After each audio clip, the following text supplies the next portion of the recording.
पथ हेलो में कांटे ना होते तो जीवन का आभास ना होता, मंजिल मंजिल रह जाती, मानव का इतिहास ना लिखे होता। हुए आर्टिकल तो दोस्तों, यानी कि जो आप वीडियो में देख रहे हैं स्वतंत्रता या आंदोलन का इतिहास अति स्वर्णिम है। और हम अपने शूरवीरों की बात करें तो उन्होंने अपनी कुर्बानी देकर हमें आज़ादी दिलवाई। तो आप ये भाषण बोल सकते हैं 15 अगस्त पर कि पथ में कांटे ना होते तो जीवन का आभास ना होता, मंजिल मंजिल रह जाती, मानव का इतिहास ना होता। सबसे पहले अपने कठोर संघर्ष से भारत को आज़ादी दिलाने वाले शूरवीरों को शत शत नमन करता हूँ। प्रांगण में उपस्थित माननीय मुख्य अतिथि महोदय और सभी सुनने वालों का हार्दिक अभिवादन अभिनंदन करता हूँ। स्वाधीनता का यह पर्व हम लोगों के लिए प्रेरणा है। स्वाधीनता हमारे लिए एक अवसर है। ये अवसर हमें अपने स्वतंत्रता सेनानियों की वजह से मिला है। ज़रूरी है कि हम उनके प्रति समर्पित हों।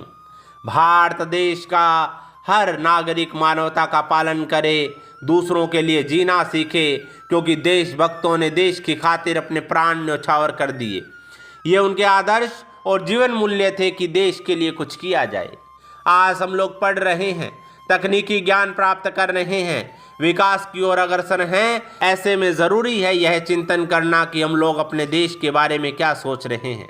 हमें आभास होना चाहिए कि हम अपने देश के लिए, दूसरों के लिए क्या कर रहे हैं। जिंदगी को और भी जिंदा बनाएंगे, हम कलम से खून का रिश्ता निभाएंगे। ताज और मीनार किस काम के, सबसे पहले हम आदमी का घर बनाएंगे। देशभक्ति केवल देशभक्तों को याद करने से या तिरंगा हाथ में लेने से नहीं होती। देशभक्ति है अपने देश के लोगों से प्रेम और भाईचारा। देशभक्ति है अपने देश की सांस्कृतिक धरोहर से प्रेम करना। देशभक्ति है अपने संवैधानिक मूल्यों का सम्मान करना। देशभक्ति है सार्वजनिक संपत्ति की सुरक्षा करना। जब हम देश की सार्वजनिक संपत्ति, सांस्कृतिक धरोहर, कानून व्यवस्था का सम्मान करते हैं तो इससे देश का चरित्र मजबूत होता है। जिस देश का राष्ट्रीय चरित्र उज्जवल हो वह देश हर अवस्था में महान होता है। मैंने देखा है कि अक्सर लोग अपने आप को देशभक्त दिखाते हैं, मगर मौका मिलने पर देश की राष्ट्रीय संपत्ति को नुकसान पहुंचाते हैं। भ्रष्टाचार से अर्थव्यवस्था को खोखला करने पर तुले हुए हैं। अपने स्वार्थ के लिए किसी का भी गला घोंट देते हैं। यह लोग अगर किसी देशभक्त की प्रतिमा के आगे पुष्प अर्पित करें या तिरंगा हाथ में लेकर देश प्रेम का दावा करें तो यह हमारे स्वतंत्रता सेनानियों की तौहीन होगी।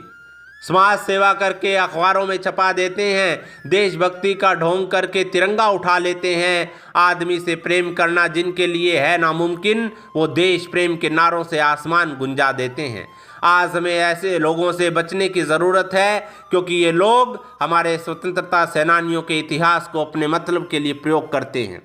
आओ हम लोग ऐसा संकल्प लें जिसमें देश के प्रति सच्ची भावना हो, मानव मानव से प्रेम करे, ईमानदारी से अपनी जीविका उपार्जन करे। यही हमारे शूरवीर योद्धाओं का सपना था। इन्हीं शब्दों के साथ मैं आशा करता हूं कि हम खुद में झांक कर देखेंगे, अपनी कमजोरियों को दूर करके राष्ट्र हित में अपना योगदान देंगे। एक बार पुनः आप सभी को स्वतंत्रता दिवस की हार्दिक शुभकामनाएं। जय हिंद, जय भारत। तो दोस्तों, अगर आपको किसी भाषण की मंच संचालन की स्क्रिप्ट चाहिए या मंच पर बोलना सीखना हो तो दिए गए मोबाइल नंबर पर संपर्क करें। धन्यवाद।